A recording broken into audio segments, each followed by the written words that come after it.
Welcome to the deep dive.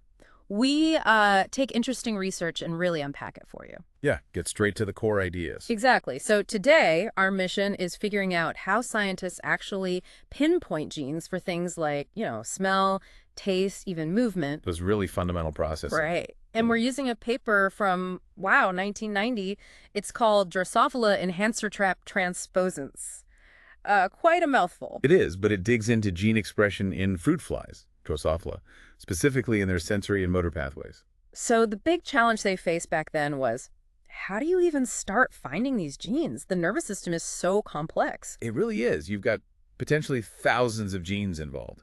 They needed a systematic approach, not just guesswork. And this paper focuses on a method called the enhancer trap. Sounds intriguing. It was a really clever idea, kind of a shortcut, actually. It lets you find genes based on where and when they're active. Okay, so based on their expression pattern, how does that work? It involves these enhancers, right? Exactly. Genes have these regulatory regions, enhancers, that basically act like switches. They control if a gene is on or off in specific cells or at specific times. Very precise control. Like director's notes for the gene. Action, but only in the antenna cells. That's a great analogy, yeah. So the researchers use something called P elements. These are bits of DNA that can naturally jump around the genome. Mobile DNA. Right. And they engineered these P elements to carry a special reporter gene. In this case, it was LAC-Z. LAC-Z, that makes an enzyme, beta-galactosidase. That's the one. But here's the trick. The LAC-Z gene they put in had a very weak promoter. Okay, a promoter is the start signal, so a weak one means it doesn't really turn on by itself. Precisely. It needs help. So these engineered P elements jump into the fly genome randomly. Now imagine one lands near an active native enhancer. Ah, the enhancer that normally controls a nearby fly gene? Yes. That enhancer will now also turn on the reporter gene, the LAC-Z, because it's right there. So the reporter gene suddenly lights up, but only in the cells where that specific enhancer is normally active. It mimics the native gene's pattern. You got it. It's like hijacking the enhancer's instructions for a reporter gene. So how do they actually see this pattern? They can't just look at the fly, can they? No, they use a stain. It's a histochemical assay. Basically, if the beta-galactosidase enzyme is being made in a cell. Because the LAC-Z reporter gene is active there? Right. Then that enzyme reacts with a stain, and it produces a color, usually blue. So you can literally see blue patches in the fly's tissues under a microscope, showing where that enhancer and presumably a nearby gene is active. Exactly, a visual map of gene expression. That's pretty cool. Now, the paper mentioned this method had some big advantages, right? Especially for certain types of genes. Yeah, two really key ones. First, you can see the expression pattern even if the fly only has one copy of the P element insertion. We call that heterozygous. Okay, one copy. Why is that important? Because many genes are essential for survival. If you mutate both copies, the fly just dies, maybe even as an embryo. You can't study it easily. Ah, but with this method, you only need one copy with the reporter gene to see the pattern. The other copy of the essential gene can still be functional, keeping the fly alive. Precisely. It lets you study genes that would otherwise be lethal when mutated, a huge advantage. Very clever. And the second advantage? The P element itself acts as a tag. A tag. How so? Well, you know the DNA sequence of the P element you inserted. So once you find an interesting expression pattern, say blue staining in the antenna, you can use the known P element sequence to basically fish out the surrounding fly DNA. Oh, I see. It helps you find the actual location in the genome where the P element landed. Exactly. And therefore, identify the native gene that's likely nearby and responsible for that interesting pattern. It makes cloning the gene much easier. Right. It gives you a starting point for the molecular work. Okay, so they had this powerful tool. Why focus specifically on chemosensory and motor pathways? Smell, taste, movement. Well, these are fundamental behaviors involving complex neural circuits. Understanding how flies smell, taste, and move gets you closer to understanding the basic building blocks of a nervous system. They wanted to identify the genes involved in building and running these systems. And they looked at a lot of different fly lines, didn't they? Over 200. Yes, they screened over 200 independent transposant lines. Each line had the P element inserted in a different random spot in the genome. And what were they scanning for in all those lines? They were looking for specific patterns of that blue stain, the beta-galactosidase activity. They focused on adult tissues relevant to those pathways. So like the brain, antenna, the proboscis for taste. Exactly. Brain, antenna, proboscis, Also the thoracic ganglion, the key nerve center and muscles. And if they saw something interesting, like staining only in the taste organs? They'd flag that line for further study. Sometimes they'd also look at earlier developmental stages in those promising lines to see when the pattern first appeared. But they didn't just look at the staining patterns, did they? I remember reading they also did behavioral tests. That's right, a really important complementary approach. For some lines, they tested the flies directly. Could they still smell normally? Could they taste different sugars or bitter compounds? So looking for flies that were maybe smell blind or couldn't taste properly? Kind of, yeah. They were looking for deficits. And if they found a line with, say, poor taste response. They'd go back and look very closely at the reporter gene expression pattern in that specific line. Exactly. Trying to link a specific gene expression pattern marked by the P element to an actual behavioral change. It's powerful when those two things align. So this two-pronged approach, did it work? Did they find some good candidates? They definitely did.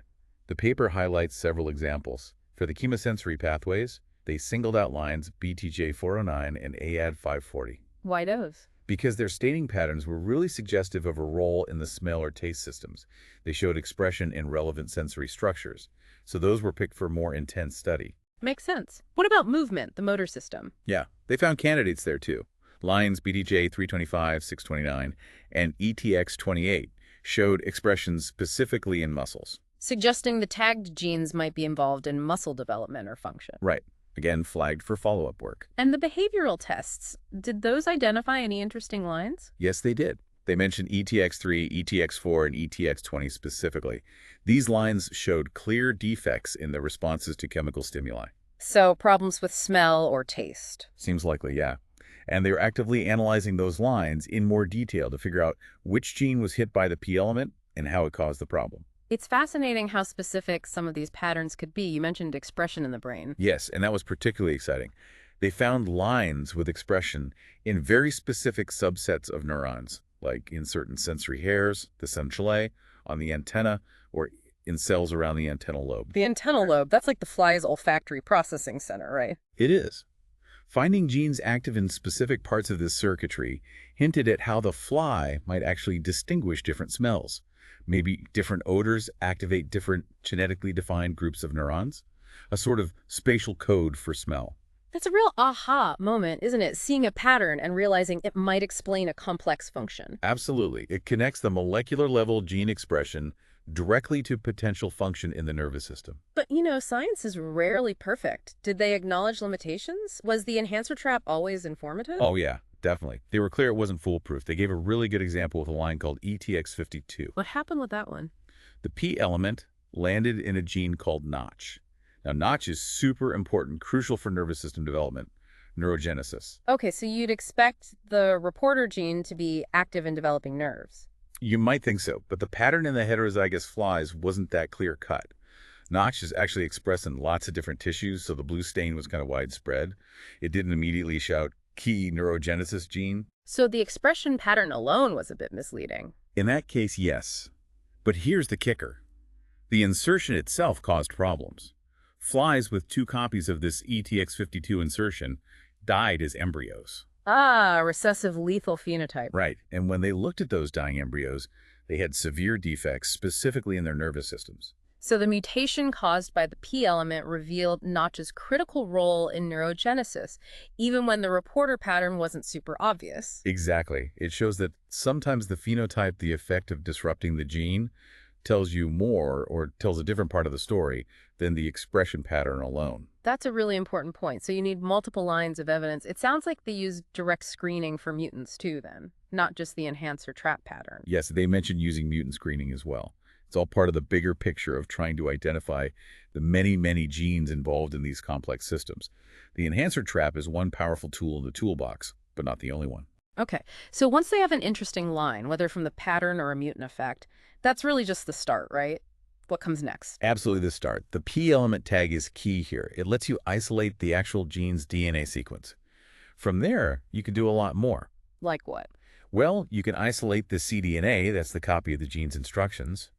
You can study its RNA expression in more detail, maybe using techniques like in situ hybridization to see precisely which cells make the RNA. Okay. You can try to make antibodies against the protein the gene produces to see where the protein itself is located in the cells or tissues. Right, track the protein. And crucially, you can create more specific mutations in that gene to really probe its function.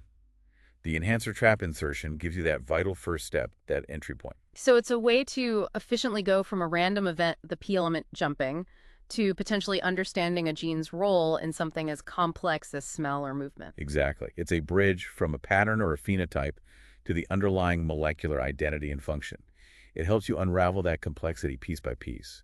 Okay, so summing up this deep dive, the enhancer trap was this really smart technique using mobile DNA and a reporter gene. To find genes based on where and when they're active. Right. And this 1990 study used it effectively in fruit flies, combined with behavioral tests. To identify a bunch of promising candidate genes involved in smell, taste, and motor control. Really foundational work. It really makes you think, doesn't it? How these methods developed in organisms like fruit flies? They seem simple, but the tools built there really paved the way for understanding genetics in, well, us. Absolutely. The principles of gene regulation, Yeah. mutation analysis, finding genes based on expression. So much of that was worked out in flies or worms or yeast. It makes you wonder, what's the next ingenious shortcut going to be for tackling biological complexity? What clever tricks are researchers dreaming up now? Definitely something to ponder. Thanks for unpacking that with us, and thanks to you for joining us on the deep dive.